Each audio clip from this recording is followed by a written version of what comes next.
the den of iniquity. Vicinity no pretty, calamity fi hit we any moment. What's a pity? Tomorrow never certain. What draws behind the curtain? The face of evil smirking with that shifty eyes averting. It's not a steady bubble that either pop or topple. Many will fall and stumble. Let the dozers gather rubble. From LA to Colorado, Guinea to Burkina Faso. Cannons could reach the towers and the troops will storm the castle. Hey, I say, run, come, make we get it. Because the peace that is bestowed upon the meek is overrated. So run, come, make we get it. Calling all your daughters and your sons, we come forget it. I say, run, come, make we get it. Because the peace that is bestowed upon the meek is overrated. Lord, run, come, make we get it. Calling all your daughters and your sons, we come forget it. With the rubble steady rising, and hearts are compromising. Convictions here are stifling, making evil appetizing. The fists are steady forming, and countenance is falling. Defenses are withdrawing, possibilities are falling. In these your circumstances, evil will make advances. Pick up your sword and lances, and be sure to take your stances. Victory is never promised, the battle is upon us. Gather the brave and honest, and the righteous in your corners. What's up, Joan? Still having issues with StreamYard over there? Right now seems okay, but earlier, like the intro music. Joan, can you hear me? Can you hear me? You are having issues. Yeah, not sure what's going on. Hold on. I do hear you though. Okay. That is that's one step in the right direction. Okay. All right.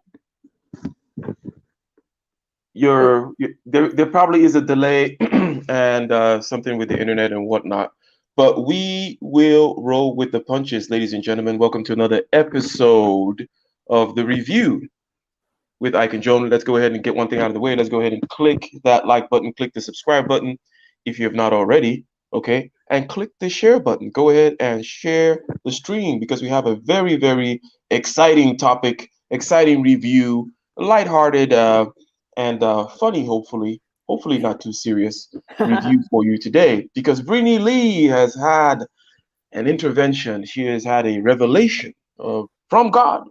Okay, this is what she titled the video. I'm not the one saying this. Okay, she said that God has told her why some women are single, right? And we shall unearth that and see what exactly God has to say about this. I didn't know that God had an opinion one way or the other. But what are your initial, how does this strike you when somebody comes and, adds God into this kind of a conversation as to why you are single? Do you think God cares whether you're single or not, or God has a plan for you, or there's a reason? What are your thoughts with regards to this type of thing? It sounds like she's confused who she's hearing that from. I don't think God is going to tell you you are single because you are this and that. I don't think it's like that. I don't think he would speak that way. Okay. Shout out to Sake Amethyst in the building. Shout out to Kaizoran Empire in the building. Shout out to the Beats Boss in the building. Salute to you. Thank you all for showing up. Now, by the way, it has been a while, okay, since our last show together here. I've been in Africa, crazy stuff is going on. And how is the wedding business with regards to, for example, there was one show that you were, or I guess it is a show, right, that you were preparing for. How did that go, and how are things going with that in general? It's very so far the weddings I've done this year, and then obviously like earlier, not earlier, but last year, like in the fall, it's always kind of like, oh yeah, like we have to, take these safety precautions and blah, blah, blah. They say that before the event, and the day of the event, it's like, oh, that's, doesn't matter. Yeah, go ahead. Yeah, but overall, it's like, it's been fine. Like everything just happens the way, it always has, show moves on, and then people have fun and everyone's just excited to finally have their wedding happening. So we have another one coming up this summer that's been rescheduled like 3 times, and it's finally happening. And then we have some new ones coming up later this year. So they're definitely happening. Events are definitely happening. People are spending the money to get married. There's money out there. So it's it's good business right now. Shout out to the super chat from Kaiser Empire. Thank you very much. Though that those I believe are $2. Okay, $2. Oh, he I manifested manifested me. She manifested Joan, and this show happened. Okay, great. I'm not gonna touch that one. We shall leave that one alone. But speaking of weddings and relationships and those kinds of things, many people are getting married later in life, and many women are in a situation whereby, this is an old story, working and pursuing careers and those other kinds of things, and they find themselves in a situation where they're single now. And many people would say that perhaps they priced themselves out of the market. And let me just give a quick synopsis of what that is, and I want to see if it makes sense to you, Joe. Basically saying, okay, well, there are two ways to go about doing this. You either maybe you go to college and you find your husband there, right? And you guys are your demands as to what a man should bring to the table are not very high there then, right? And then you guys quote unquote build together. Another way to go about doing it is to not do that in college, get into a career, get into a high power position, become successful in whatever it is that you're doing, and as a result, because you're a woman after all, and you're gonna want a certain type of man. As a result, the type of man that qualify in your mind for you gets narrower and narrower. It's the opposite for men, by the way. Okay, in the sense that a man gets more and more successful, it's just more and more women are now available to him because he doesn't care. He's not looking for a CEO woman, right? But a woman that is a CEO can't go date, Kyle from accounting. It's a regular Kyle. He wants another CEO. But two things are happening. Number one, the CEOs are rare. And number two, the CEOs are not necessarily looking for the CEO woman, right? And that's just the nature of men versus women. You're not going to force men all of a sudden to start. And this is key. You're not going to necessarily force women all of a sudden to make this flip. I don't think it's going to be easy. And all these things are recent in our history, right? So it's not like anyone has it figured out. All these things just happened like yesterday, literally, because for the massive chunk of human history, things were very different.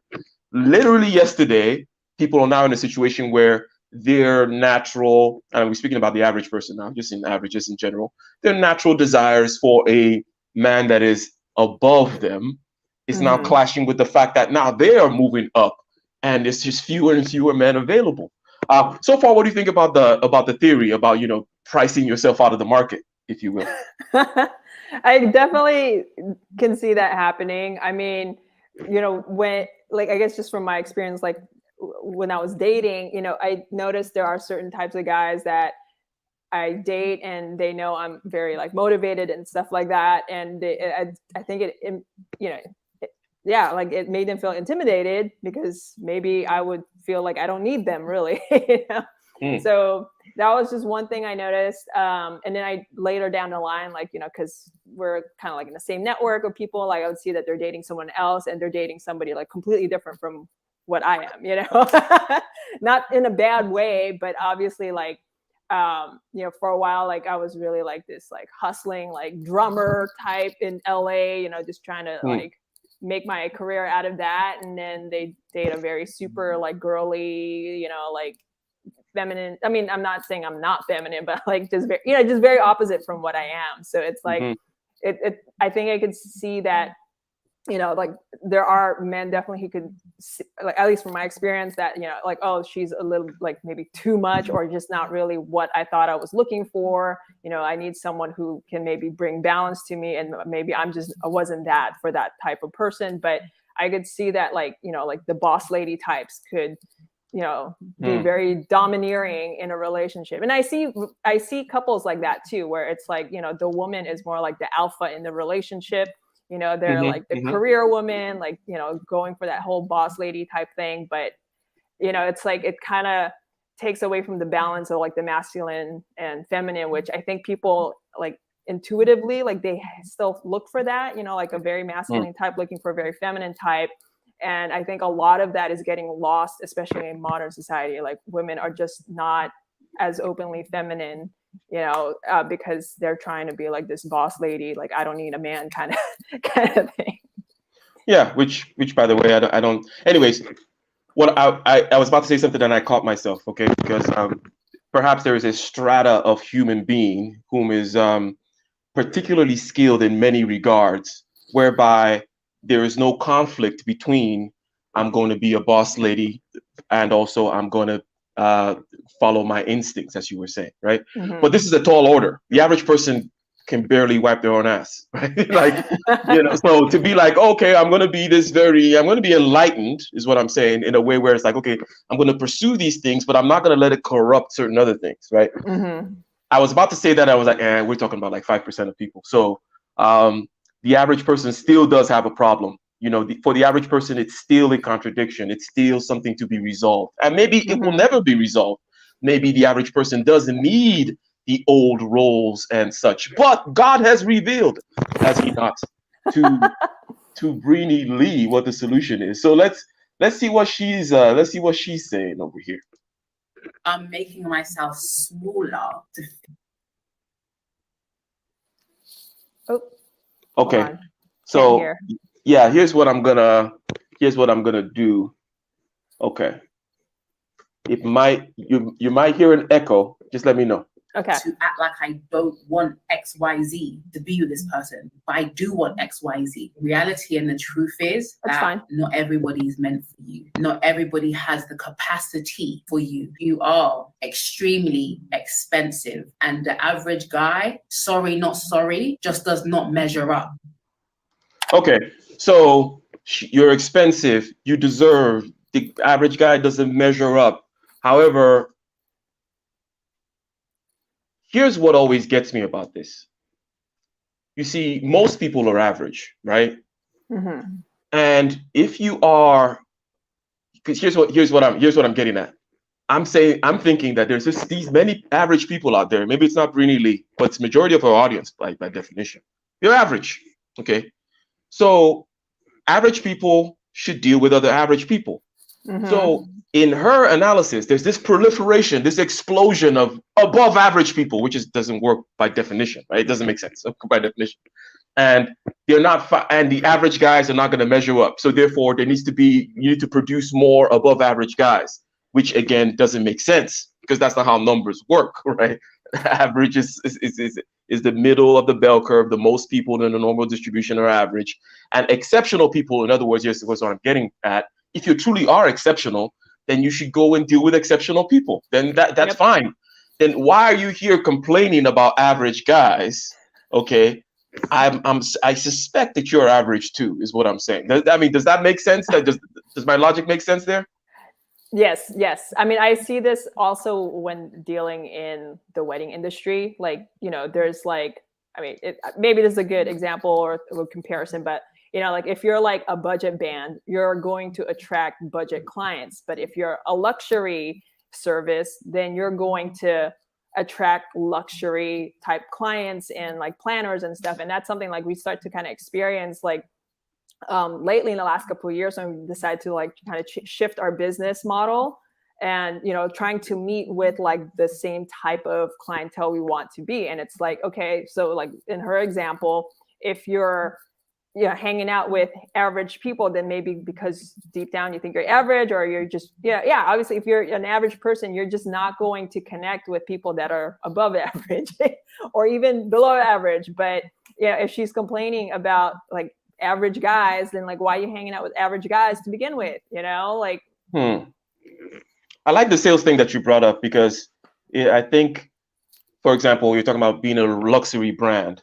Mm-hmm. And you're complaining about all the Honda drivers out there that, you know, they can't cut it. It's like, number one, it's not tactful. It doesn't look right. It's like, if you're a Bentley guy, why are you talking about people who drive Hondas? Exactly. And you're talking about them in a way that is rather, shall we say, you're putting them down. And it's like, that is not the hallmark of a luxury brand. A luxury brand doesn't go around talking bad about people.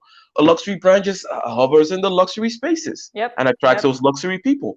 But to say, oh no, I'm a luxury brand and to hell with these Honda drivers are not going to measure up. And you're like, bro, if you have the luxury clientele, then there shouldn't be a problem. If you don't have the luxury clientele, in business, you should always be asking, well, how do I bring these people in?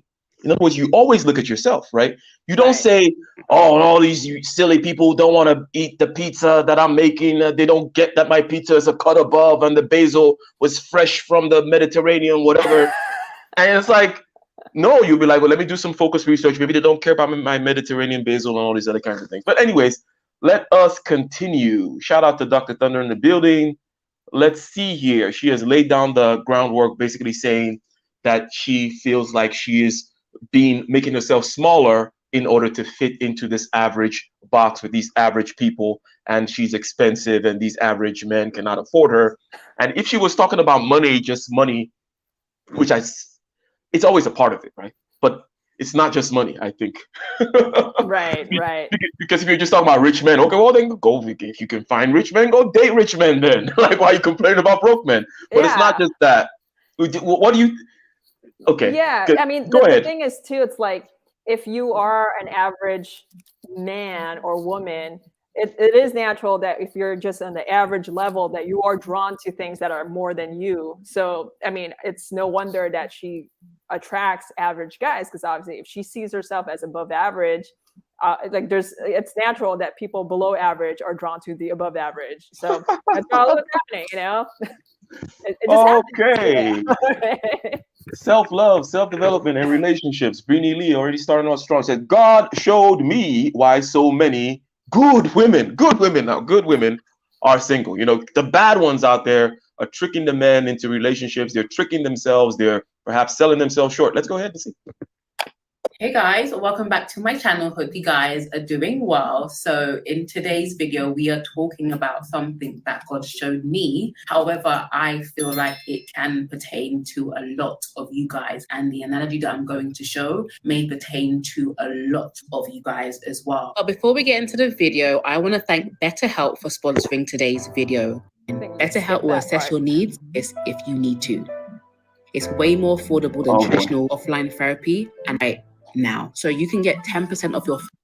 Look at them. Oh yes, they need better help. Look at them. There's some boobs right there. Wow. Oh, nice. Okay. First month at betterhelp.com/Brittany Lee. So visit betterhelp.com/Brittany Lee. That's BetterHelp, HELP, and join the 1 million people taking charge of their mental health with the help of an experienced professional therapist. Wow.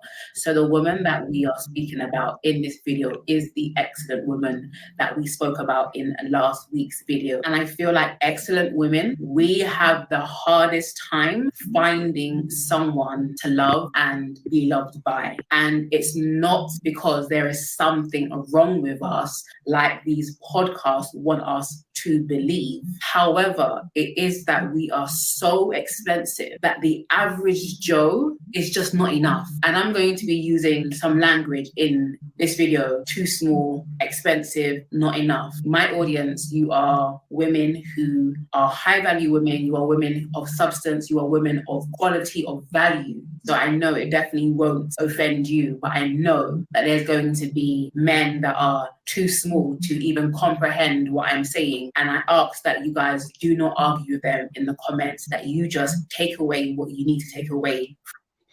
I mean, what do you think? Go ahead. She's basically telling men they are not man enough for her. Come on.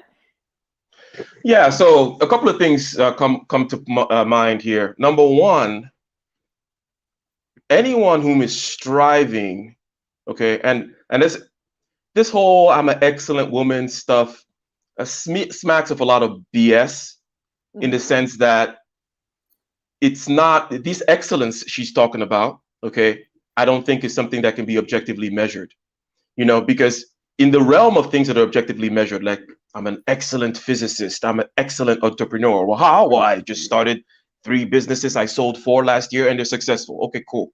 People whom do that kind of, whom are excellent and can be measured, and whose excellent can be measured in an objective way, they tend to have 2 attributes that are very opposite from what you're saying. Number one is there is a sense of humility that you have, okay? Because in order to achieve at a high level, you're going to need to deal with your weaknesses every day, right? Whatever your weakness is, if it's a particular kind of laziness, a particular kind of procrastination, a particular kind of sin, whatever it may be, you're going to be very intimately in intimate contact with that aspect of yourself daily.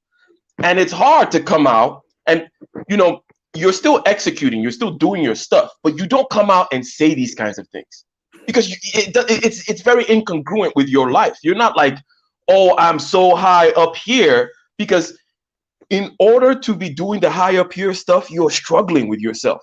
And you cannot wake up struggling with yourself all day and then come out here and being like, oh, I'm just high up here. So I don't think it's an objective thing. It's this subjective, psychological, I am great, you're okay, sis, I'm okay, you're okay type talk, which again just makes you average, right?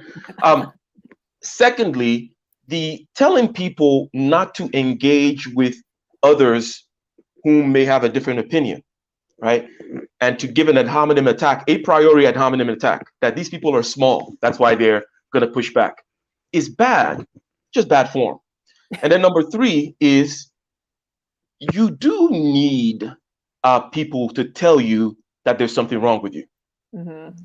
Like we just use the market analogy, right? If you're not bringing in the dollars that you should be bringing in, it's not because you're going to go to hell or something, but there's something wrong with your approach.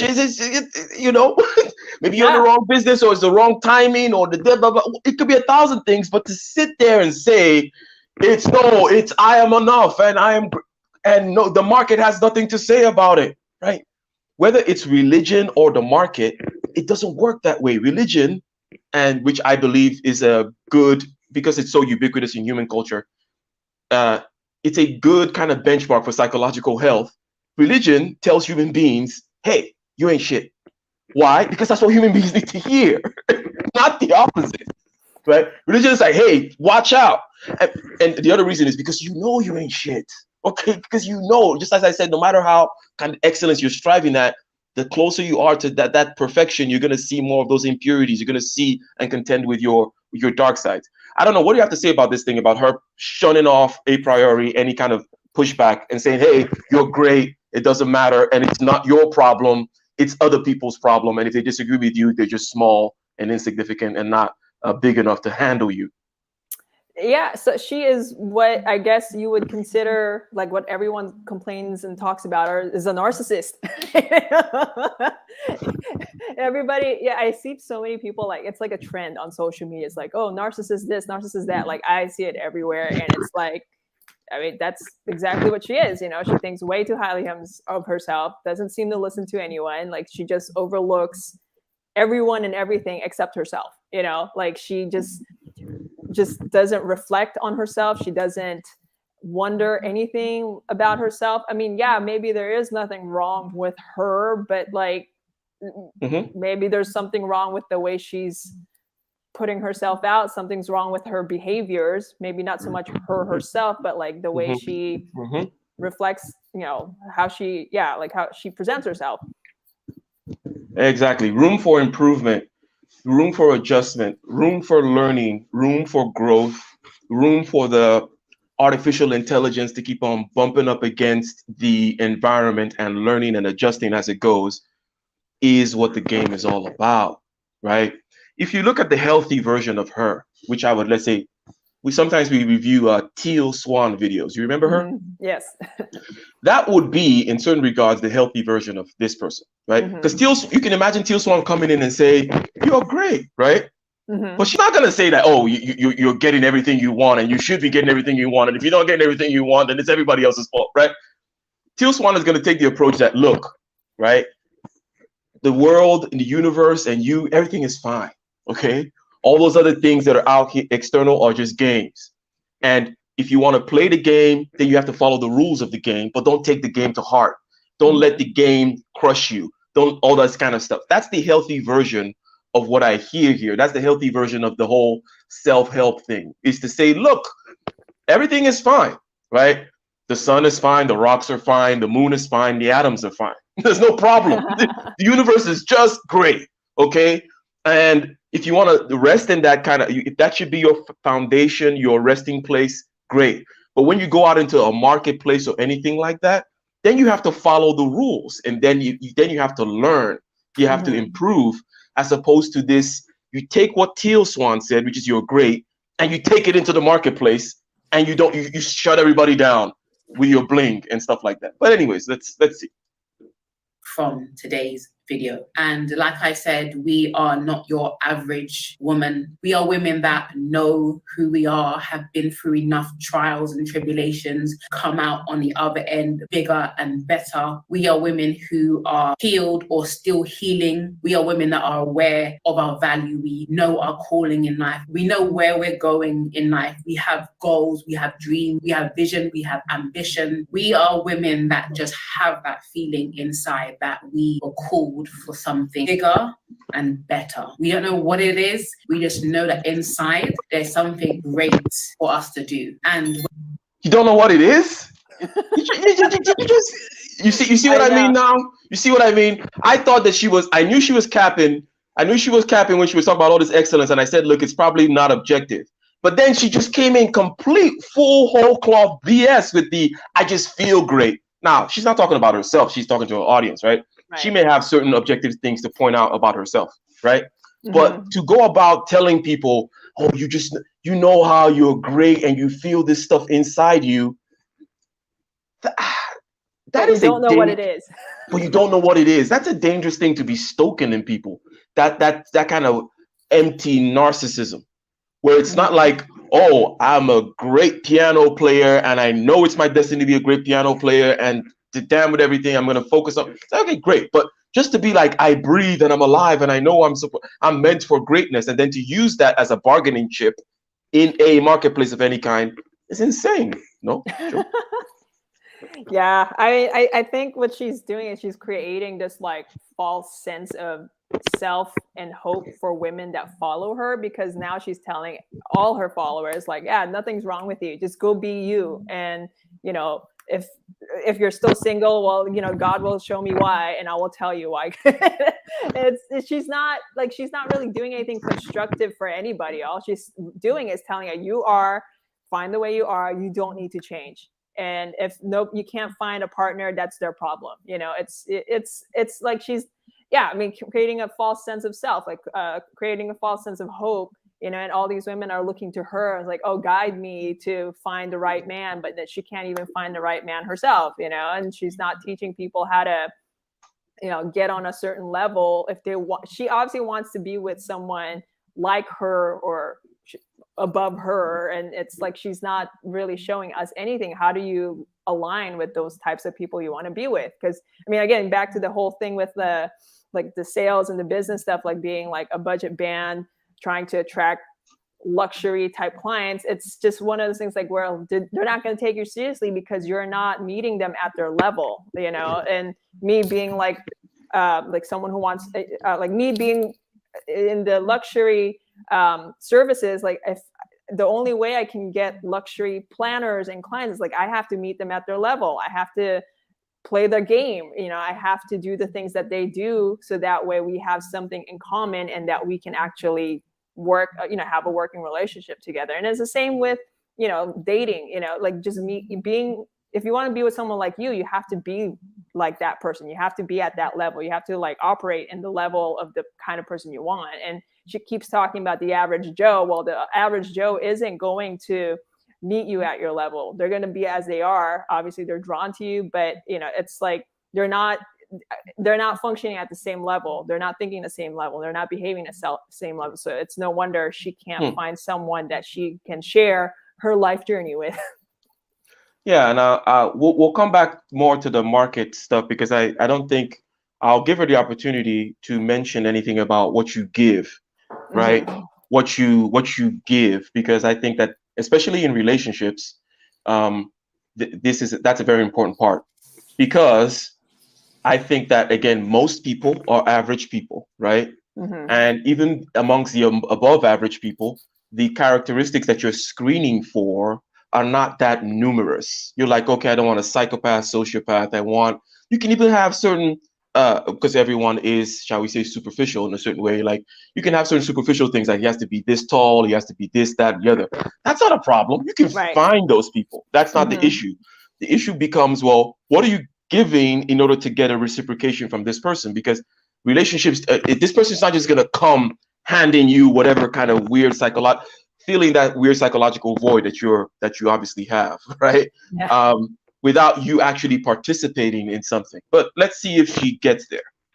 Whether you are famous or not, people know your name or not, you know exactly who you are. And you are extremely expensive. And the average guy, sorry, not sorry, just does not measure up. Let's be honest. You're a woman who has tried to humble herself and get with the guy that is quote unquote average, get with a guy that is not quite on your level. And when I'm speaking about level, I'm not just talking about financially. However, that too is very important. I'm not going to dismiss that. I'm talking about on your level of ambition, on your level mentally, emotionally, spiritually. They are nice guys, and on paper you wouldn't be able to necessarily fault them. However, you with them, you in that relationship with them, constantly feel a sense of, I'm settling, I'm making myself smaller to fit in this relationship, I'm having to dumb myself down a bit to be with this person, I'm having to act like I don't want XYZ to be with this person, but I do want XYZ. But the reality and the truth is that not everybody is meant for you. Not everybody has the capacity for you. And I love that word so much, because when I first heard it years ago, it just made so much sense. Like, there are guys out there that just cannot, and we use the word handle, but it's not that we want to be handled, it's that we want to be covered. We want to be protected. We want to be embraced, all of who we are and all of who we will be. And it's like with men that don't have the capacity for you, you can't be all. What do you think she means? Because so far now, this is the first time that she's mentioned anything that's kind of instinctive.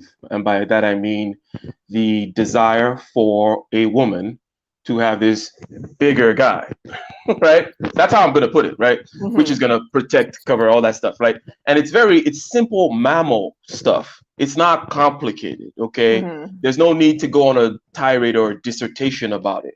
So you wanna feel like a girl, okay? Is it so hard to find that and to feel that way? Is there not a part in that you have to play? Because these are roles, by the way.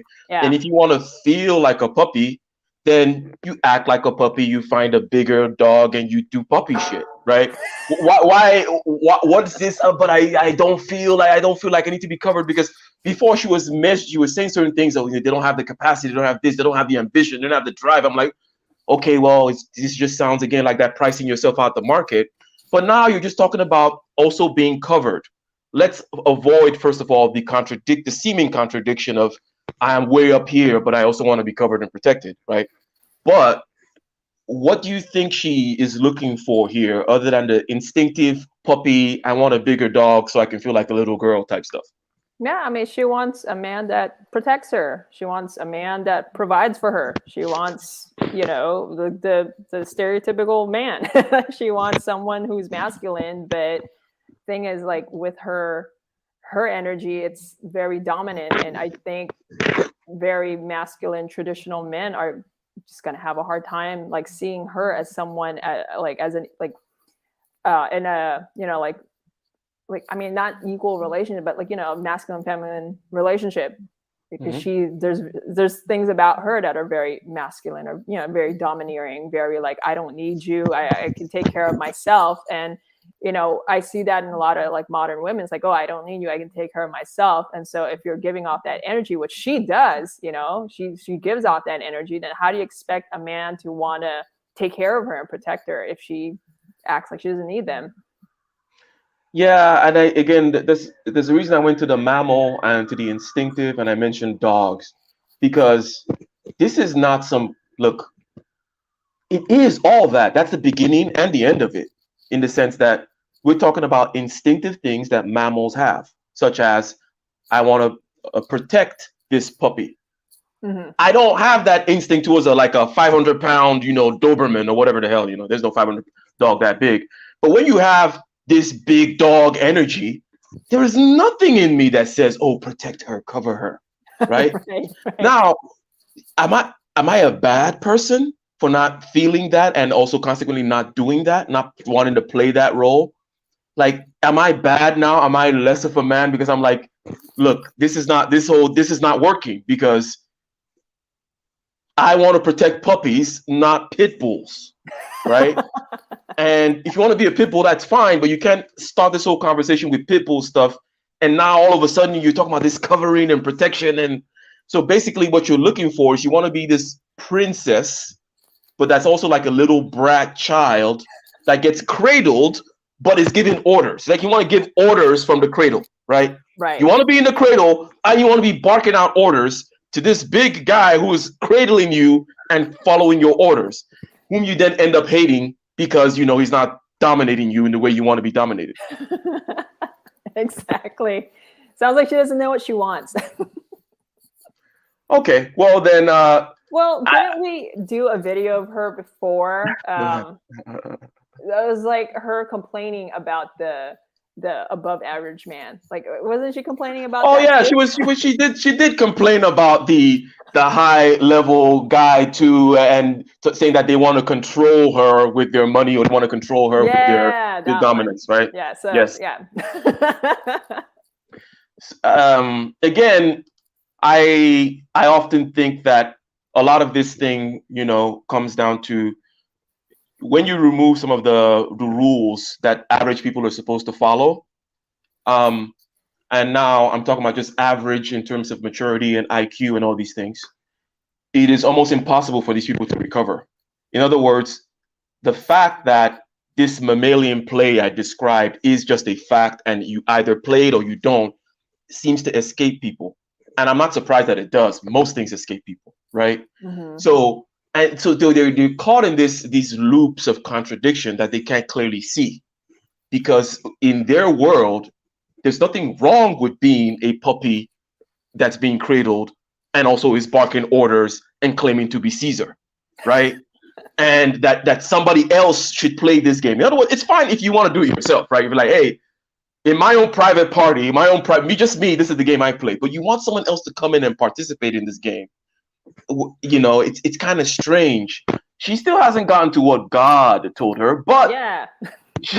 Shout out to Blizzak in the building. I think that's Falcon Black in the building, paying the tuition. That's £10. That's over $10. I salute. Thank you very much. We have the British people showing out in the house today. Before we had Kaizoria was playing in Kenyan shillings, so that's not quite British, but yeah, over there and across the pond. Thank you very much. Let us continue. She will get to the God thing, but we have now seen the contradiction of her talking about wanting to be covered, but at the same time talking about her being above everybody. Anyways.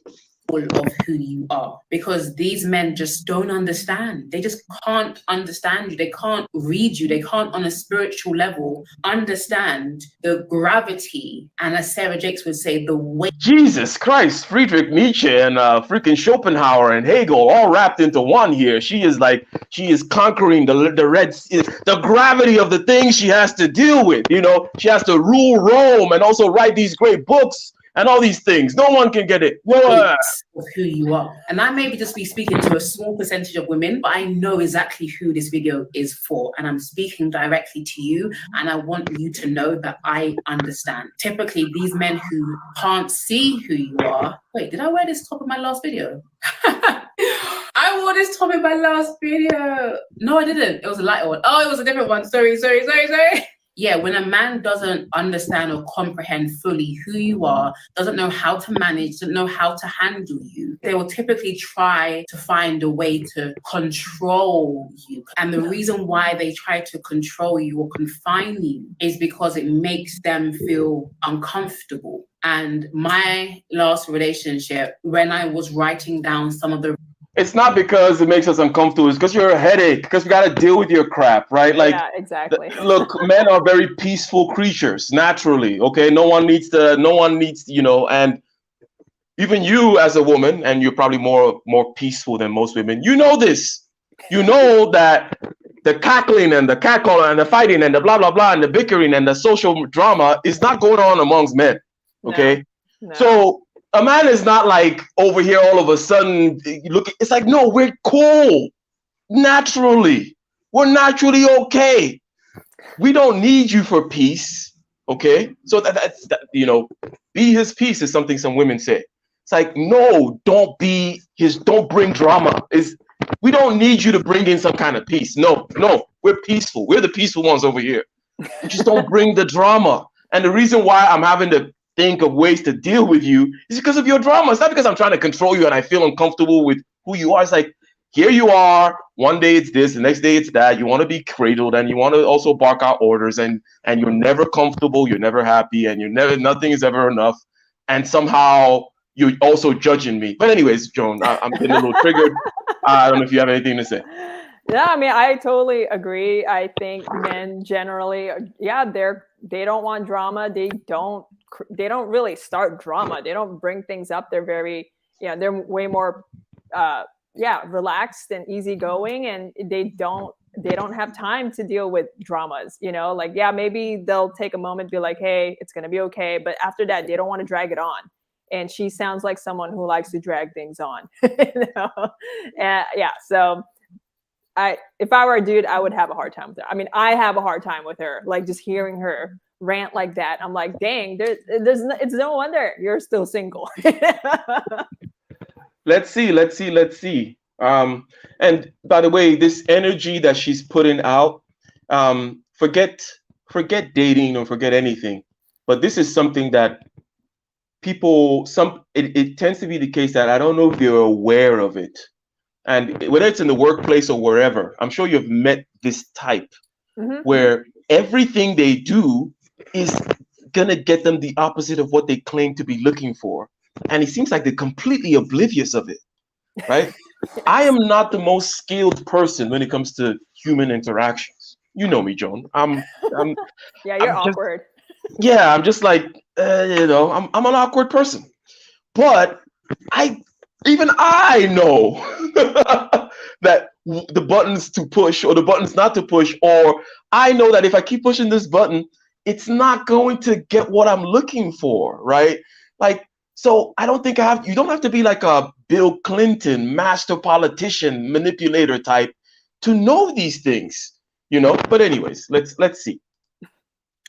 And my last relationship, when I was writing down some of the red flags whilst I was still in the relationship, and I will read exactly what I wrote down in my red flags note. I said, I fear that if I grow past where I am, would he be able to handle it? Now that is very telling. And it's like, if I make you feel that is all very. Have that?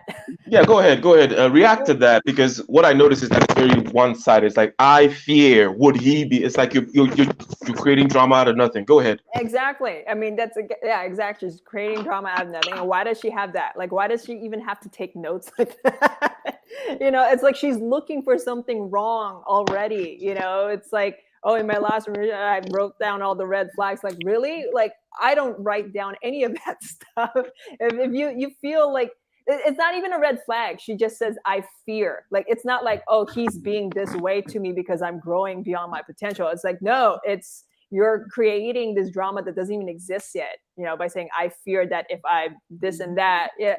She's fearing the future. She's fearing that he's going to become exactly what she doesn't want. But you don't even know because you're so caught up in that what he might be. But is this projection, Joan? Because oh yeah, totally. Okay, so she is projecting on him her characteristics. She would be the one that would be upset with somebody. She would be the one that would be kind of uncomfortable, and then she's just projecting it on her partner. Yeah, I mean, come on. Like, it's like, I fear this and that. It's like, did it actually happen? Has it actually happened? And and then, like, because it hasn't happened yet, maybe it eventually happened because she keeps behaving a certain way, projecting, her insecurities. And of course, like, the guy would pick up on that. course, like you manifest like exactly what you're fearing too, if you keep like playing that story in your head. Indeed. Okay, let us continue.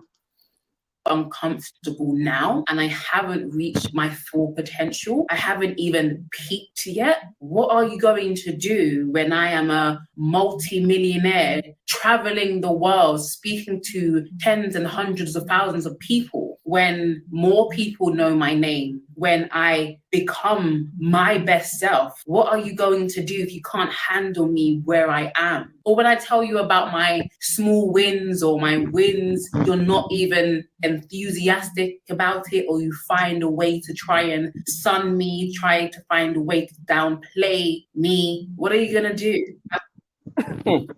Looking for the objective things here, because all that stuff about, not enthusiastic about my whatever, all these things are very, very go-getter to me.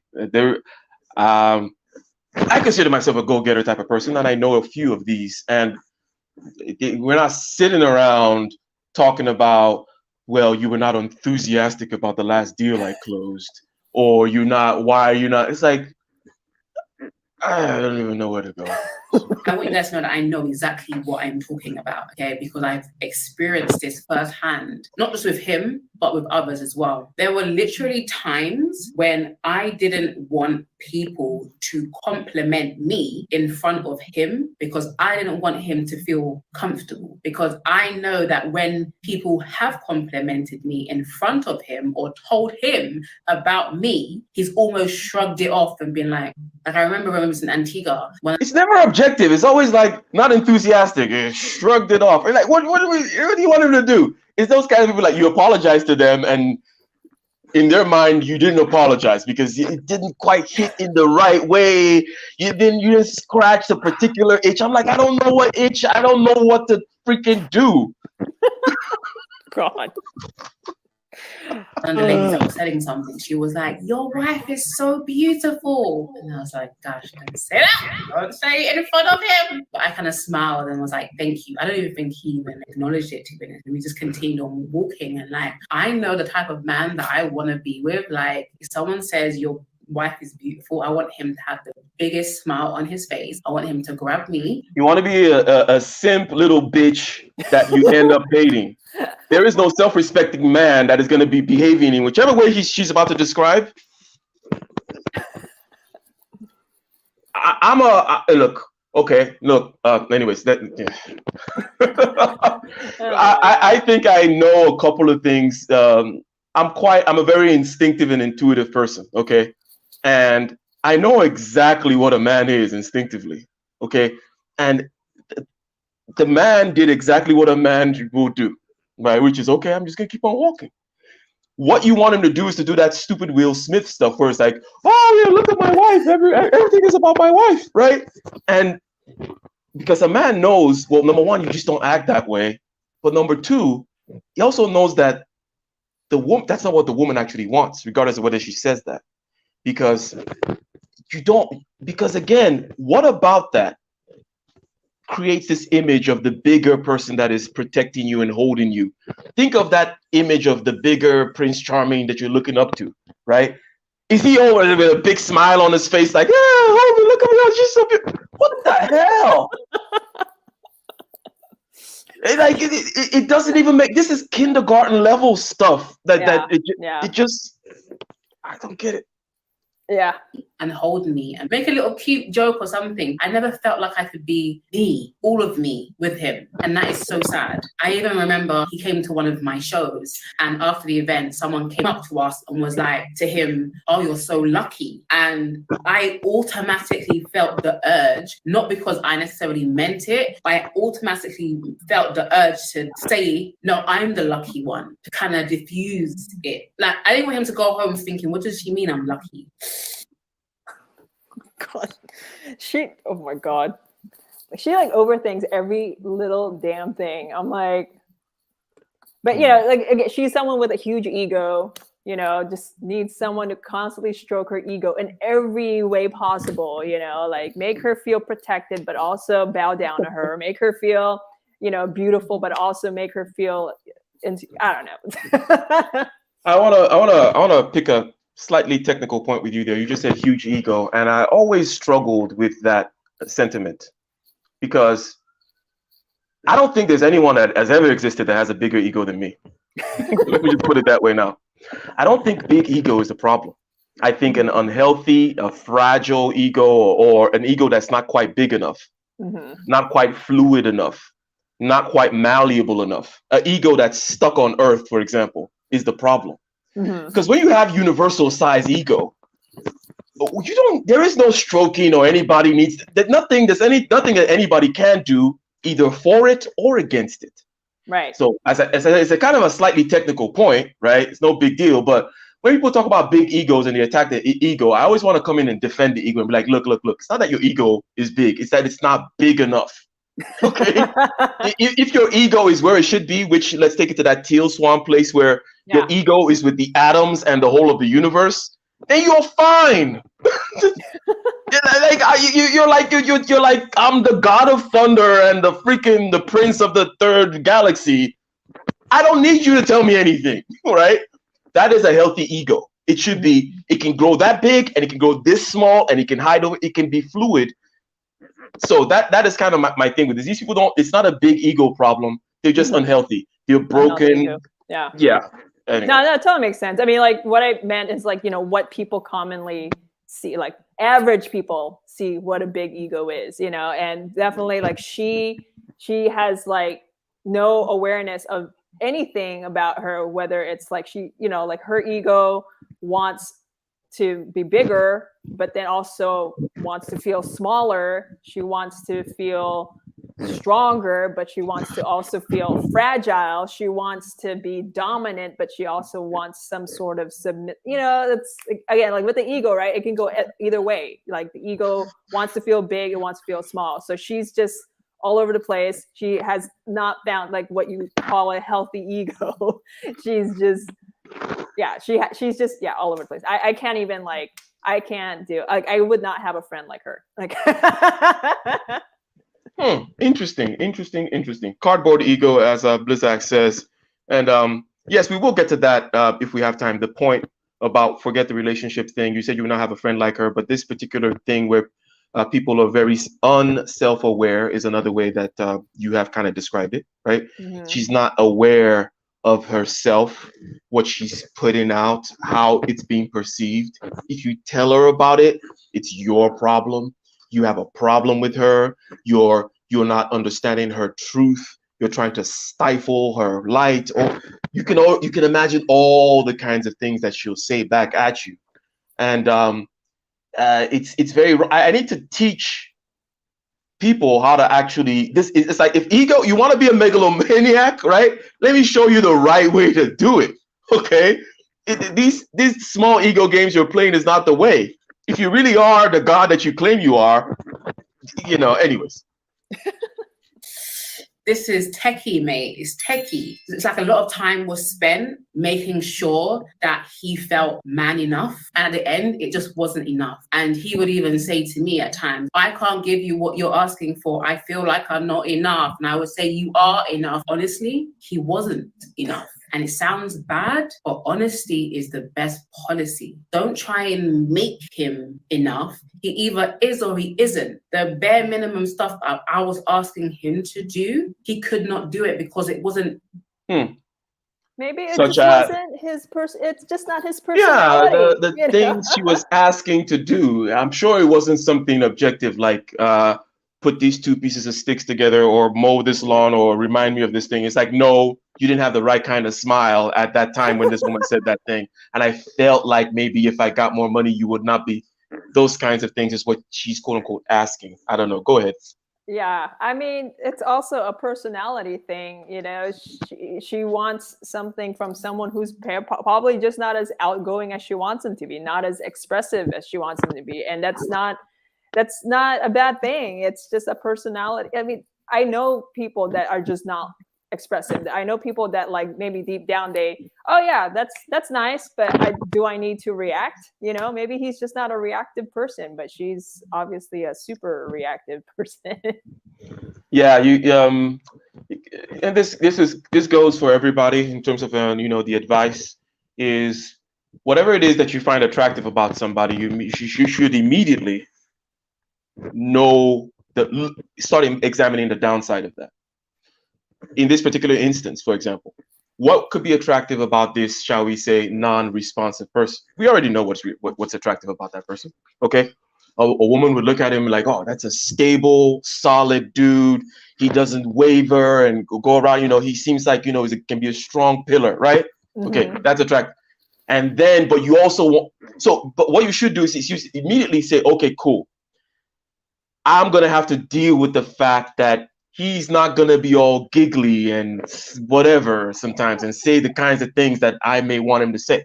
So maybe I need to get those things, those fixings somewhere else, maybe from my girlfriend or maybe from watching the show somewhere or whatever it may be, right? But to grab a pillar and then all of a sudden start beating it for not being a piece of rope on demand, it's like when the pillar was the thing that you were attracted to in the first place, is bad. And this goes for men and women and everybody. And by the way, let me just say one more thing. It's a tangential thing about the ego. Ego in the regular way in which people understand it. Mm-hmm. There is a particular part of yourself, a cognitive function that you have where your ego tends to lie in. And by cognitive function, I mean, let's say, for example, you're a Bill Clinton type, okay? That particular cognitive function in the MBTI way, they call it FE. It's called extroverted feeling. You're someone who can control the situation socially. You can close deals, okay? Your ego is going to be tied to that because this is something that it's a function, a tool that you've used, and it has worked for you all through your life, and you're known for it, right? So your ego is going to be tied there, right? You should know your identity, right? And you should know that about yourself. You should know like what is typically very closely associated to something that you're good at, and it's in your personality. It's not some kind of skill that you learned. It's in your personality. Like Bill Clinton is Bill Clinton, okay? And then he used his Bill Clintonness and it's been working, and he's like, yeah, I'm Bill Clinton. That part is going to be very close. He's going to be sensitive about that aspect, okay? A typical healthy ego is actually sensitive about its strengths as opposed to its weaknesses, because it's like me, for example, okay, I'm not the Bill Clinton type. That's not where my ego lies. My ego lies in, let's just call it the engineer mind, right? I'm the guy that can think it all the way through and see what is likely to happen. You want to go from A to Z? I know how you're likely to get there. Okay, and there's never been a question about it. If I want to go from A to Z, I can typically take myself there. It's what people know me for, the clear thinking type stuff. So my ego is tied there as well. I'm like, whoa, I'm the thinker over here. Okay, where the hell are you coming from? That kind of thing. Okay, so that's one good place you need to know where your partner's ego is and where your ego is too. And over in a healthy relationship, you should know to ease off. Like if you're with Bill Clinton, let Bill Clinton take care of the backslapping, right? Mm-hmm. And be a little more sensitive around that aspect of them, okay? And they in turn should be more sensitive about your particular strong tool that you have, okay? It's a great thing, and in a way, if you're smart, okay, you can use their strengths to better yourself by listening to them, seeing the kinds of things that they would do, taking their advice in that regard. So again, they're not a million cognitive functions, okay? When it comes to tools, there are about like 4 of them. You should know which one you have. I just gave 2 kind of dichotomies of one has to do with feelings on the Bill Clinton end of things, the social feelings, and the other one is this kind of engineering type of thinking and intuition, right? And you know what exactly the tool is that you have that has worked for you and that you identify with, and you're going to have an ego attachment to that. Watch out for it. Don't be too prickly about it. Watch the other person's side and step lightly around that. And generally speaking, you can use this you guys can balance each other off in this way. It's just like a small little tidbit today. Basically, you're saying people, when we interact with people, we have relationships with them, friendships, intimate relationships. It's really your ego interacting with their ego, and it's just being able to, first of all, be able to see past their ego to see who they really are, but also understanding how to handle or relate to their ego. Because I deal with that all the time working in sales, working in retail, dealing with young people and older people and understanding where their ego is. Like I worked with like this older woman in retail. She was like assistant store manager. Her ego is, I know more than you because I'm older than you. So I treat her that way. I treat her that way. And, you know, and because with me, it's like, I try to be like, you know, like in that kind of situation, social setting, it's like, you know, I want to get along with everybody. So, you know what, that's what her ego is. So I'm going to play her ego games, you know, and she responds really well to it. So exactly. Okay, cool. So she's stuck in that. I have authority based on experience. That's kind of how she operates, right? Right. So with her, with Breeny, get back to Breeny, she doesn't understand her ego, and therefore she just doesn't understand other people's ego. She doesn't know how to meet people on their level, and just wants everyone to meet her at her level. But again, her ego is just not aware of everybody else's, doesn't know how to meet them at their level. You know, she wants people like men so bad to meet her at level, but she doesn't know how to meet them. That's good. I think, you know, we're beginning to flesh out this thing that we're talking about, this thing that, again, doesn't have anything to do with relationships, but this people who are, shall we say, not self-aware, the things that they're doing are not working. I think that this little ego thing we just described is a good way to kind of demarcate what the issue is. People who don't understand their ego well and don't understand other people's ego well at all. My wife, for example, her ego, again, I'm going to use the MBTI stuff. Anyone who wants to study this, Myers-Briggs kind of personality stuff. Her ego is in the SI type stuff. Okay. In other words, she knows how to make creature comforts. Let's say she's the kind of person that knows, okay, I like sparkling water. So before I wake up, she has like sparkling water by the bed table. I would not do that in a million years. Okay. It's not the kind of thing I'm good at. And it's not the kind of thing I think about. And she knows, like, okay, take a nap, but you should shower now before you take a nap. It's kind of instinctive to her. And she's usually right. I'm like, okay, I shower and then I take a nap, I actually feel better. Right. It's my because you don't have all these cognitive functions equal. Nobody has it equal. So so I defer to her. I quite actively in this regard, and I'm actually getting better. So even when she's not around, I'm like, I should do this type of thing right now. Right, that has to do with her strength because of what I've learned from her. Right, and she is quite sensitive with those kinds of things. Like, okay, the dining room setting and certain other types of things. These kind of creature comfort type stuff. She's very good at it. Her ego is very strongly. So I just defer to her. I'm like, all that stuff, you go ahead and take care of it. Okay, I know that's not where my strength is, and when it comes to what I do, she defers there as well. Okay. But anyways, let us continue. Let's see. She hasn't mentioned God yet, though. But I know. I'm waiting for that. Okay. In him to do, right? I'm going to talk about settling a little bit later.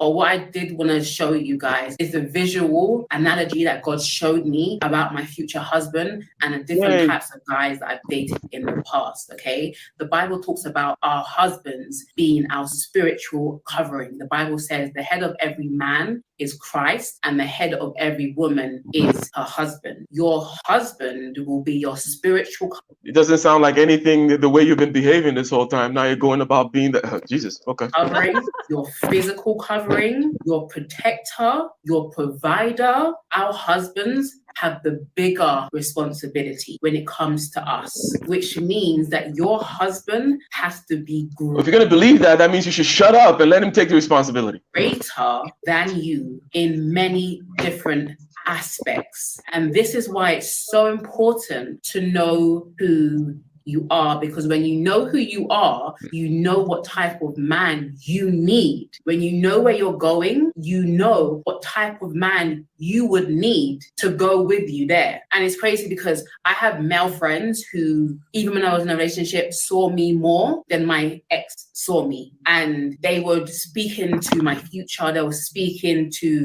where I'm going. And one of my good those little bitch ass niggas hanging around telling you how great you are. That's what you're calling a man. What a wayward little idiot you are. If you actually believe that, if you actually think that this thing which you just described in the Bible, which is this thing that's supposed to be above you, is to be hanging around talking to you about your stupid little dreams.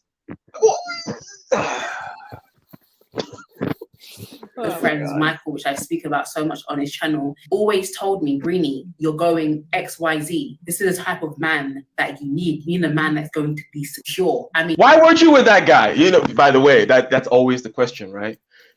You know how women are always like, oh, I wish I could find a guy like you.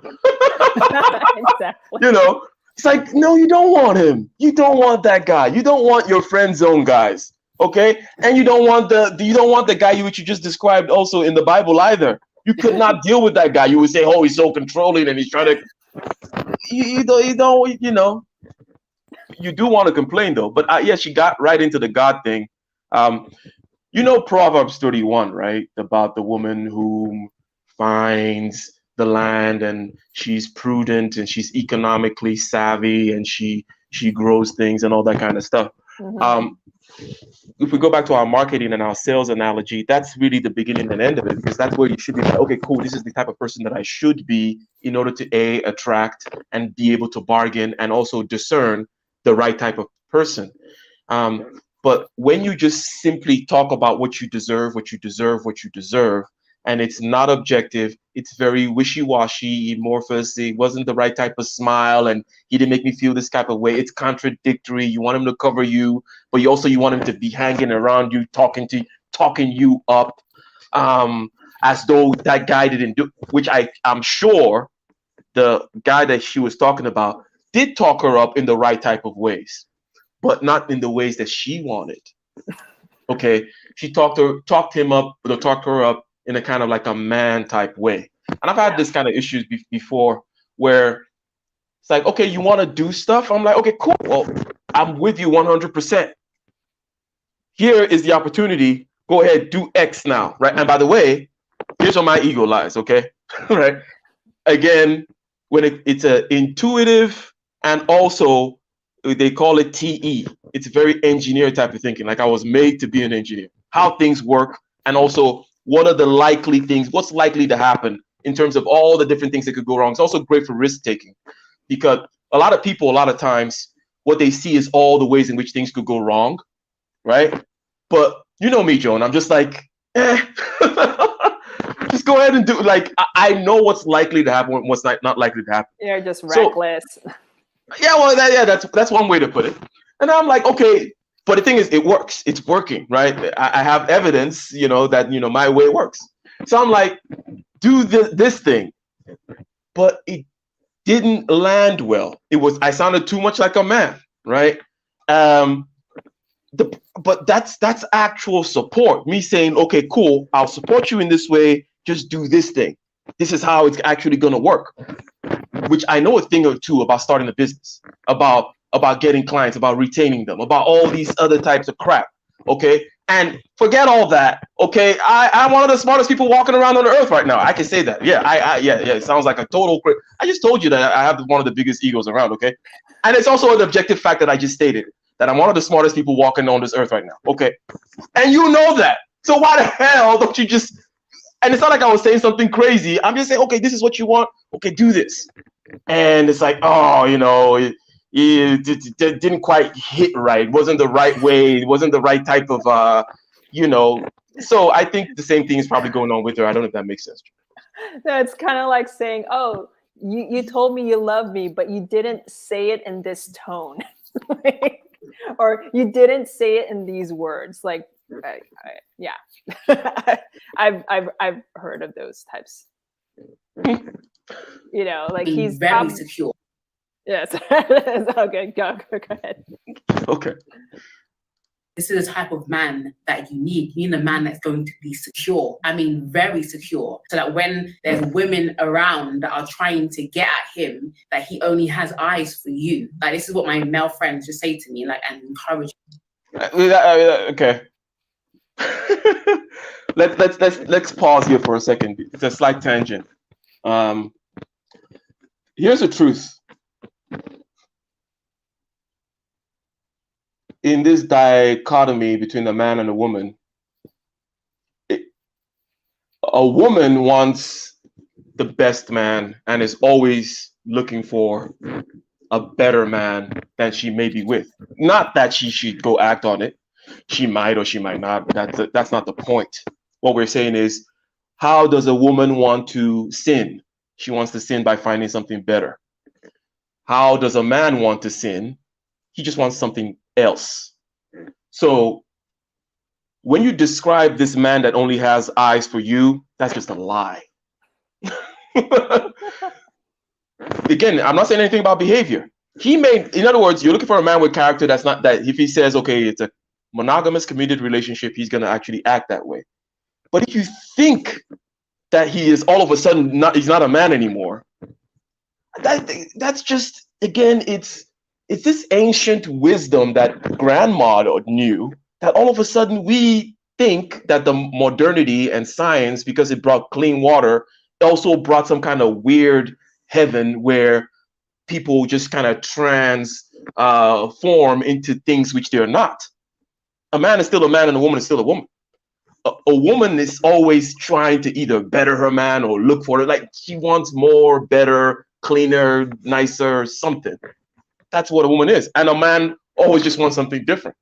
Okay, doesn't mean that they should go act on it. What do you think about what I just said, Joe?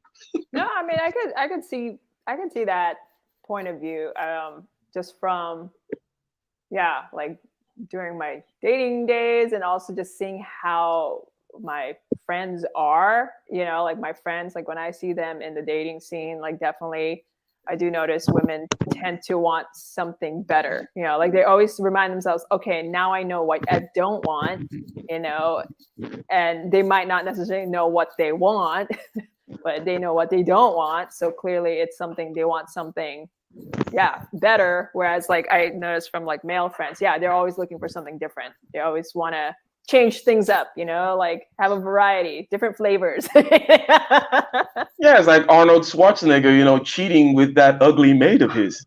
Do you think that he was like, oh my gosh, she's the one? It's like, no, she was just there. It's like, that's so this whole, some simp telling her that, oh, you're the man who will only have eyes for you. In other words, pick me, like I'm the man you should be with. And by the way, women are actually smart for instinctively not picking those guys, right? So instinctively, they know that this guy that they're like, oh, I wish I could find a guy like you. Instinctively, they know they don't want him. But people don't have the sophistication of knowing that, look, you're not going to get everything from one type of thing. A thing is defined, like that pillar we defined earlier. A pillar is not good for everything, but it's good for what a pillar is good for, right? So if you need other things, you go get it from other places in other ways. And that's not a horrible thing. And that's why there's such things as roles, including social roles. And if, there's certain things that you get from women, you go get it from women and stop trying to make your man both that protector, but also your girlfriend and a puppy and a guy that smiles and hugs you and tells the right kind of joke when somebody walks by you at the boardwalk calling you pretty. Like, why are you being so petty, so needy about everything? But interesting points so far. Let's see, let's try to conclude with Brittany here. And it's so true. Your husband has to be great. He has to have big arms, big hands to handle you as the wife. There's so many unequally yoked relationships where the wife is a giant, spiritually, mentally, physically. You know what I mean? And the husband is just there. And I'm not saying that because there's some men, like you look at Joyce Meyer and her husband, I'm not saying that she's greater than him because we don't know what happens behind closed doors. However, God's given Joyce Meyer the bigger vision and he's there to support. As long as the man that you're with, the man that you are wanting to be with, will support you, encourage you, cover you, even if he doesn't have what you have, even if he doesn't have the same calling as you, he cannot be insecure. That's the main point. When you know who you are, you're going to know what type of man is going to complement you or stifle you. I'm going to get into this analogy that God gave me after I went for my breakup last year. So let's not waste any time. Let's get into it. There are men out there that are just not big enough for you. And this is what you look like trying to be covered by them.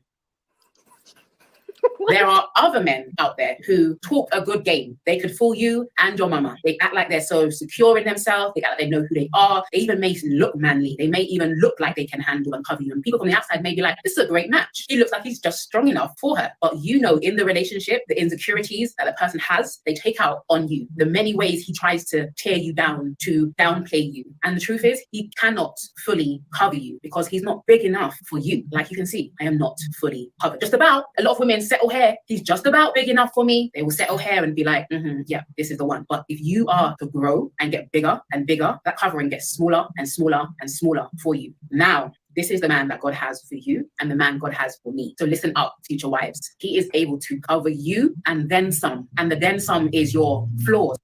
By the way, this guy you're looking for, covering you and then some, that's a polygamous man, most likely. There's gonna be some other women under that tent. I'm saying that I kind of half joking, but I'm not joking either, Joan. Okay. If people, here's why it's not a joke. Because we started out talking about pricing out of the market, and we started out talking about this particular smaller and smaller percentage of men that they're looking for. If all the women are looking for this guy, okay, then they're going to need to share him. In other words, forget the guy's character now. Forget whether I'm saying, oh, the guy by definition is going to want more than one woman. I'm saying, look, if you're looking for this guy, maybe he does exist out there, but all of you are looking for the same guy. There's what you just described, man. I know a lot of people. Okay, there are very few of these, and all of you can have them. Okay, so, and especially given the fact that, and I'm not talking to any particular woman right now. I'm just making points, right? Especially, anyways. Let me just leave it at that. What do you have to say about that, Joan? They're going to need to share this guy with his big blanket. I'm trying to think of, like, I don't know, this whole time she's trying to describe like her ideal guy. And I'm just trying to figure out, like, what is that guy? Like, what is he like? I mean, do you have friends, male friends that you think can handle a woman like her, or would date a woman like her? I'm trying to think if I know anybody who would date a person like her. And I can kind of picture like an artist type, sensitive, but then also powerful in the arts world. I don't know. Like, I'm just trying to imagine what this man is. And yeah, I mean, I think with a couple of tweaks, if I may answer your question, a couple of tweaks in her though, then this artist type might be able to handle her. Now, the reason I'm saying that is okay. I have an artist side, right? It's just as much of I'm just as much of an artist as an engineer. I think so. Anyways, so I understand this person that can see all these things that you're doing and actually have the nimbleness of mind and emotions and spirit to be able to navigate in these areas, and have maybe of the patience and the emotional largesse and large enough to be able to take it all in. But she is not enough of an artist herself. Right. She is not skilled either. She is not, in other words, a lot of the stuff she says is very bohemia like, right? Like she's some crazy gypsy, but she's not, right? She's too serious. She's putting out bad vibes, right? In other words, if you want to be this free spirit and you want to float this way today and fly that way the other day and all that kind of stuff, but you're not skilled. You're not a skilled dancer. She's not a skilled dancer spiritually, emotionally, or mentally. She's a midget. She's a dwarf intellectually, right? So my artist side, okay, could potentially deal with this type, but she has to actually be completely tweaked in that lack of self-awareness and become an artist herself. So in other words, now we're down to zero. There's nobody. Because if my quote unquote artist side can't deal with it, okay, then no one can. Right. Yeah. So by the way, I still think that this man that they're looking for they're gonna need to share him with a few other women, which by the way, women don't mind don't mind sharing, by the way. all through history, that's been the case. Women don't mind being a side chick or a second wife or whatever if the guy is the it king. Guy enough. Yeah. The king. Yeah, I mean, my granddad was polygamous on both sides, right? If you're that guy, women will live that life. It's not strange. And I think that perhaps is what they're looking for. They're looking for the king with his big covering and all that. And if this 0.0000001% guy, you haven't said anything that you're bringing to the table to him. Yeah. What I mean is, why the hell would he put up with you? Yeah, exactly. He could have like 100 feminine women that are not going to be giving him headaches every day. What do you think he enjoys about you? Is anything that you've been presenting enjoyable? Even Joan says she doesn't want to be your friend. So what kind of crazy guy, again, maybe a guy that likes a challenge that I just described, that artistic type, but you're a midget intellectually and artistically. You're a freaking idiot. You cannot handle that. So you're in a bad place. And these types of people, by the way, and it makes sense that she talks about God and stuff. These are people who need just good old time religion, just good old fire and brimstone, you're a sinner type religion. And they need to be beat down into a little box, given some rules to follow, and that's the beginning and end of it. But no, they think that they're freaking Kierkegaard or whatever the hell they think they are. No, you're not. Like, objectively speaking, quite clearly, you're not. Your quirks, the annoying parts about you, your grumpiness, your monthly mood swings, your occasional wrong ways of thinking, basically your imperfections, which we all have, all the things that make us human. That's the dense sum, that's the overflow of his covering. Not only that, what he also is able to cover is your ambition, what you've managed to achieve and what you still have potential to achieve. He can cover the money that you're making now and the money that you're about to make. He can cover the children that you don't have yet. And even if you do have children, he's able to cover those children too. This man's arms are so wide, his vision is so wide that it's more than enough to cover every part of you. And if this doesn't get you excited about your potential husband, I don't know what will. Yeah. You hopefully there are some women, but then they wouldn't be following her, right? I feel sorry for all the women that follow her advice. Because I'm like, okay, cool. So the guy that you're talking about does exist. Okay, fine. But unfortunately, he wants nothing to do with you. And if you had started out from the whole kind of marketing and selling perspective, which seeks to learn, seeks to change, seeks to tweak, seeks to respond to the market, seeks to say, what can I do? All about me, right? And what am I offering to this guy? If you seek to do that rather than what she did, which is just declare that she is great and okay as she is, and any man who comes arguing is too little, right? If you actually do that, you could win. Now, it's impossible for a woman like her to do that because she does not have the psychological nimbleness, strength, health, or anything. She's a broken creature, right? But the man that she's describing does exist. It's just that it's like 1 out of 200, not 1 out of 100. 1 out of 200 dudes is this magnanimous coverer, all-seeing, all-understanding that will take your BS. But no, he's gonna go somewhere. Some woman that you think is like some lowly woman that, she's not on your level. That's who he's with. Okay, that's who that guy is with, and he has peace of mind because trust me. The thing about that guy, he doesn't need you. What do you have to say about that, Joan? No, there's definitely something about that when it comes to relationships where people always look for someone that they need.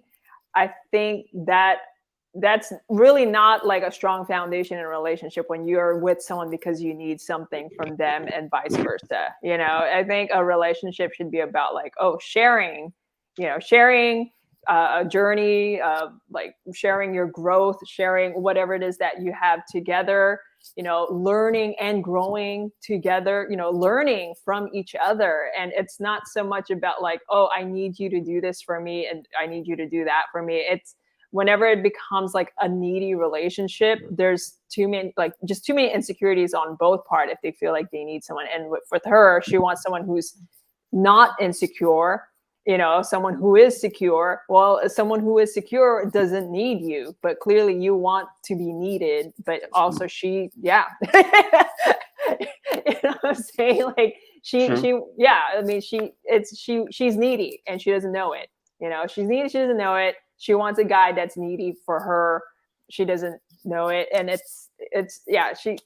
God, I don't even know what to say about that. So God showed her the vision of the blankets. She's actually genuinely happy right now with that vision. She's like, oh, I'm excited about the man that, this vision of this guy, which has nothing to do with any type of, she doesn't speak in brass tacks terms. There's never been a, well, let me give some objective standards, maybe even talk about personality types, maybe compromise a little bit, maybe, oh, well, I would like him to be this way, but if he's this way, then I need to compromise on these things, because this type of a masculine man is also not going to be over there talking to me about or talking me up in the way that I want to be, which is some girly way, right? Talked up. And imagining some kind of a godly figure, which in essence it's not even a being anymore. It's like Frankenstein, as some people say, right? Which is, you take one ear from here, a leg from there, a head from there, right? Because again, there's a natural tendency for women to want more. When you then remove the shackles, let's say the shackles of religion, because she's not a real religious person. This crap she's talking about is just, she's just talking this God stuff. But when you take away, let's say, the shackles of religion, and you have this delusional, progressive mindset. When I say progressive, I mean the mindset that kind of came with enlightenment and science that says things are just getting better and better and better. And the human condition is going to get better and better and better. And us as human beings are just going to have everything, right? If you take all that mindset, then you're going to be like, okay, I want the head of this guy, the leg of that guy, the chest of this one, the arm of that one, the pinky toe of this one, the sensitivity of that one. And that doesn't work. The thing is, people don't have a sophistication to understand the difference between their desires and what they want and what's actually possible in the world, right? When it comes to, shall we say, the physical world, we tend to be more willing to accept the laws of it. But then we forget that we reside in a physical world, that if I'm looking for a man, it's a physical thing that has limits, boundaries, an identity, and a definition. It can't just be everything that I so desire at any particular time. It's a weird thing, but there's no wisdom in her at all, it seems. No, there's nothing that she talks about that she can offer a man. She says, like, I want someone I can learn from. I want someone I can do this for. I want, like, she doesn't say anything that's reciprocal. It's like, I want this, I want that, I want this. No, but nothing about like, oh, well, what I am, like, I want him to want, I don't know. Like, she doesn't know what she wants. she doesn't want to do anything for him. She wants him to do everything for her, Okay, let's see how she lands the plane here. This is a man you should be looking for. So for those of you who are out there dating, collect your data, collect the data that you need, and see if this man will be able to cover you wholly. Test him. Talk about what you've achieved. Talk about what you want to achieve. See his posture. Does he get a bit fidgety, or does he stare you in the eye? Does his eyes light up when you're telling him about your goals and your dreams and your vision? Does he get a smile on his face? Does he become happy? Does he become in awe? Or does he kind of be like, I don't know why these women are all telling me about their accomplishments. I don't really care like that still. Like, does he get intimidated? How does he react? Watch his reaction. Tell him the right things. Ask the right questions, ladies. This will tell you everything. Watch the reaction. Sense the energy, okay? There's a lot of things that guys do are non-verbal. Watch his eyes. Is he looking around? Is he paying attention to what you're saying? Does he feel uncomfortable? You'll see it. By the way, people always looking, not everybody is like this, but my face is quite expressive, especially I tend to do a lot of thinking before I talk, right? And it's good to watch nonverbal cues, but you can be completely misguided by that, is what I'm saying. This is something that happens to me a lot. People look at my face and they're like, what was that look? Or what was, I'm like, it's just my face. It's just my face. It's my face. That's just the way it looks. It's like, why did you look to the left when you were thinking? It's like, I just happened to I just wanted to look to the left and think. I was musing about, there's 1,000 things going on in my head at a time. And when you ask me a question, there's always like 17 layers that I run through. And it is my mode to be a thinker. That's what I am. I don't just blurt things out, right? So nonverbal cues are good, but watch with the over analyzing of people's faces. Yeah. Just try to just listen to what they say. Okay. And also what they do, right? Actions are very important, but looking at someone's face and being like, oh, what was that look? What was that? Bro. You ladies do not need a man that is so small that you make him feel insecure. You're not trying to make him feel insecure. His insecurities are making him feel inferior and insecure. You do not need a man that is going to compete with you. You need a man that's going to complete with you. I am not marrying any man who is in competition with me, because I'm not in competition with you, babe. What's mine is She's the one that's in competition. But anyway. Yep, exactly. Let's win together. Let's be on the same team together. We can both win, both separately and together as No, sorry, I don't need you, bitch. a couple. I am not a competition, babe. Stop fighting me and fight with me. And here's another thing. And even when I told my ex this, he felt like he needs to boost me up to boost my self-esteem. That wasn't it. You need to be bigging me up, whether I'm in your presence or not. What you say about me when I'm not there is also important too. We live in a world of social media. So if you're not posting my pictures, if you're not posting us together, if that's your thing, if you're not promoting what I do on your stories, even on your main feed. And I want to just do a side note. And I'm concerned about Adele and her boyfriend, because when Adele's album dropped, I went on his page, there was nothing, not even a story to Go ahead.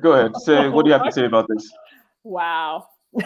I mean, she's very insecure. If she needs external validation like that, like I don't even think about things like that. Well, you're a weirdo, Joan. Let's give the devil its due. Let's try to say something here, because I'm kind of extreme this way, where it's like,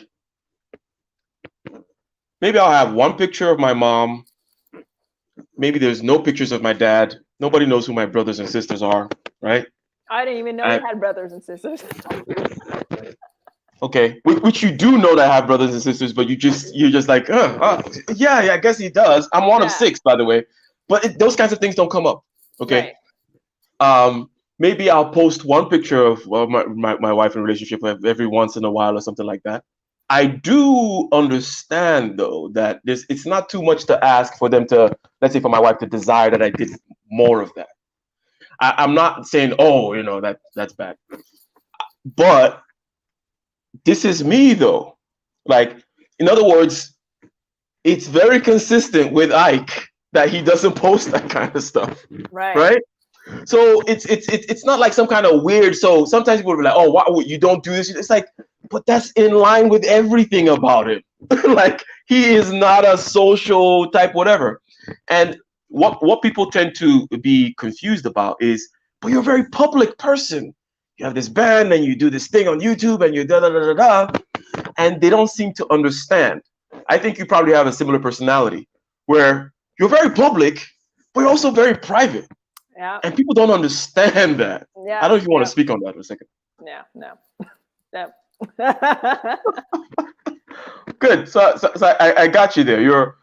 It is something that I do understand the desire on the other side and so on. But hey, this is what you get.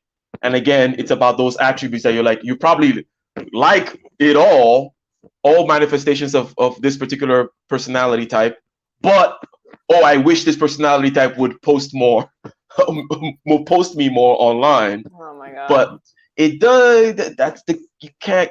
It's like I want it to be chocolate cake and cheesecake and whatever and a fondue. It doesn't work that way. No. Congratulations, babe. But I'll hold off my judgment until a later date. I remember that I put on this really big event. Lots of people came, and part of the event was sponsored by NHS. And a part of the event, you could go and you could check your blood type and register to give blood, etc., etc. My ex at the time posted on his story, guys, if you want to come down and check your blood type, you should come to this event. And he posted the flyer. Mind you guys, the flyer had nothing to do with giving blood. It was completely different. Not once did he post the event as in, my girl is putting an event, you guys come down. It was, if you want to give blood, come down. And I saw it and I clocked. Jesus Christ, isn't it about the blood?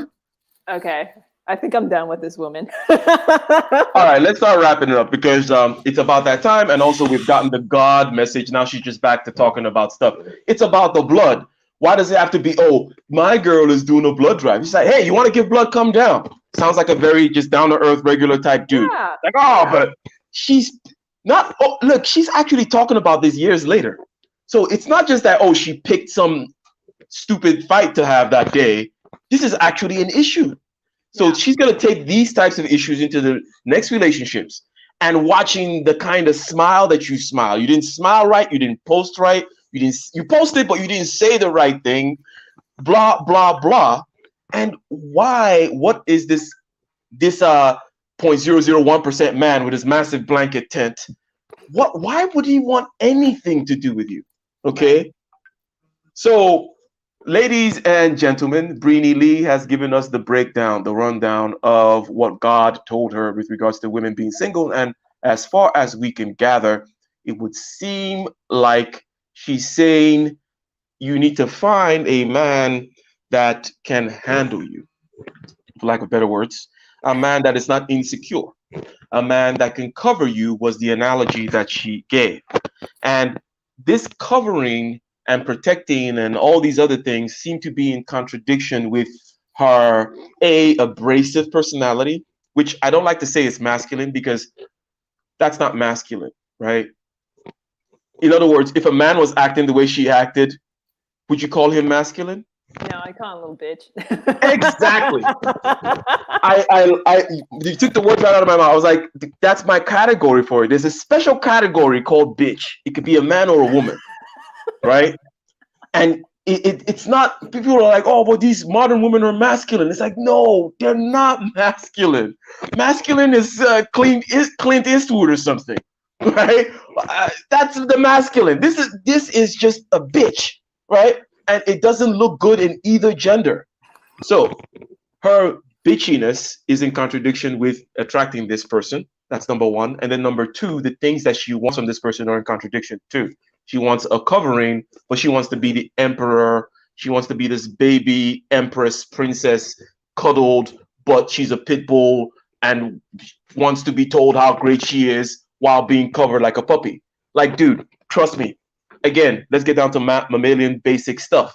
I want to protect puppies. I don't want to protect pit bulls. Okay. And while I'm looking at you as a puppy, anyways, I'm not even gonna. It sometimes gets more subtle, because if people don't understand, people like her don't even understand the basics of, like, okay, well, you know, you want to play the puppy game, then you actually play the puppy game. They're getting into the subtleties of, well, just because you're a puppy doesn't mean I'm looking down on you. That's already too far. Their brains have already broken, right? At this point, it's like, but look, because I think that's the thing that they fear. Like, oh, but if I'm a puppy and I get the puppy thing, then aren't you looking down on me? It's like, no. When I pick up a puppy, I'm like, oh, nice puppy. I'm not looking down on the puppy. Like, I'm not like, oh, it's like, no, but it's tough, Joan. It so is tough. What did you learn today? I'm gonna give you the famous last word. It's her personality. Okay, it's her personality. It's just not very compatible with a lot or most men. She's looking for something that may or may not even exist for her. And unfortunately, she's not really a good example for her audience, and I don't know. I mean, I could feel sorry for her and her audience, but at the same time, it's like, it's just, this woman just lacks self-awareness on all levels. And I don't know what it's going to take for her to figure this out. I mean, I don't know. I don't know how you can even have a conversation with her without feeling dominated. I think that's the thing about her. Like, she's just very tries to dominate in every way possible. It's like, I know more than you. I'm bigger than you. I'm this. There's nothing I just don't think anyone can offer her anything the way she presents herself, Okay. And I wish her all the best. I will reiterate one point, which is with regards to this conversation, one of the tangential things that came up was to know your ego. Joan pointed out to us that when we're interacting with others, it's the ego that's interacting. Now, when we try to have a deeper knowledge of ourselves, and then hopefully maybe try to see the other person, right? I have a deeper knowledge of them, but about the 90% of the interactions are just ego, because ego is that functional part. You're saying this, I want to do this, and I want that. It's just purely these cognitive functions going on, and understanding your ego is understanding a particular one aspect of understanding your ego is understanding a particular strength that you have. Understanding someone else's ego is understanding the strength that they have, that thing that they lean on, and that's them. Okay, they identify with, as you put it, and then tread lightly around that thing. Let them have their way in that regard. And it's generally the best when you guys don't have the same ego, right? Where now you guys are both fighting about who's gonna arrange the furniture, right? That's you guys' thing. It's like you guys are both the arrangement people, right? But typically it tends to be the case that that's not that people will complement each other in the sense that they have different strengths. And if you lay away from don't question too much the strength of the other person, and don't let them question their strength. And I think that naturally amongst healthy people, you guys will then, shall we say, feed off of each other, and learn from each other. And there's a lot of power in the puppy dog game, a lot of power in the femininity game, a lot of power in the subtle game. We all know about selling, for example, which is not putting a gun to someone's head and threatening to pull the trigger. It is a game of persuasion and a game of influence. It is a game of puppy dog. At the end of the day, it is two mammals coming to each other, trying to know each other and trust each other, and then sell something to each other. And we've been using this sales and marketing analogy as a good way of operating in any kind of marketplace where you're in interaction with other human beings and you're trying to get something out of them. And that is the right approach that she should have taken from the beginning, by saying, okay, what am I trying to get out of these people? What do I need to do in order to change? What am I offering? And stop talking about people who buy Hondas if you're selling Bentleys. Just these low-level Honda people, they don't understand me. Now nobody wants anything you're selling. Nobody wants anything you're selling, because I don't know why I even have to say that. That's obviously just reeks. It smells bad. That attitude smells bad. Whether I wouldn't want to do business with her, I wouldn't want to hang out with her, I wouldn't want to do anything with her, like nothing whatsoever, right? And that's pretty bad. Okay, now typically they would say, well, Ike, you're intimidated and you're not big enough and you're small and all these other things. That's why, right? I'm like, okay, great, fine. And remember, given the size of my ego, I'm like, I dare you to find another guy who's on my level, right? Go find him on whatever level, intellectually, spiritually, mentally, physically, whatever, in terms of drive, ambition. I dare you. Go find him. Bring him in. Okay, you're not going to. So if you're not going to listen to me, then you're doomed. That's what I'm saying, Joan. That's my case. I'm sticking to it. Yes, yes, yes. All right, Joan. What are you doing with your channel these days? Okay, because people need to go there. I know. Yeah, I've just been caught up with like the business and the gigs and stuff. I had started to record again. I guess I got over the whole like minimalism thing, kind of tired of doing that, but I want to get back and talk about the things that I used to talk about more on the self-development thing, and like maybe share more about like health and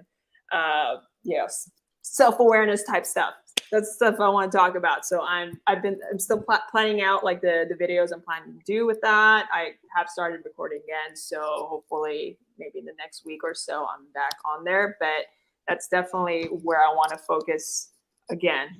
I don't really want to do the minimalism thing right now. All right, yeah, YouTube is all about pivoting, changing, scattering, kind of seeing what works, and you never quite know what's going to happen. But ladies and gentlemen, go check out Joan's channel. Go ahead and subscribe to her. As you can tell, she's a fairly reasonable person, and always a good sport out here. We'll be back every Tuesday now is what we're doing. It used to be Wednesdays, but now it's Tuesday around this time, in between 5 p.m. and 6 p.m., something like that, Pacific Standard Time. Every week we'll be doing a review, something a little bit more light, not so heavy, but maybe we'll talk about Roe v. Wade next time, Joan. Maybe we'll get you, maybe we'll find out the truth about what Joan thinks about Roe v. Wade. But peace, we're out.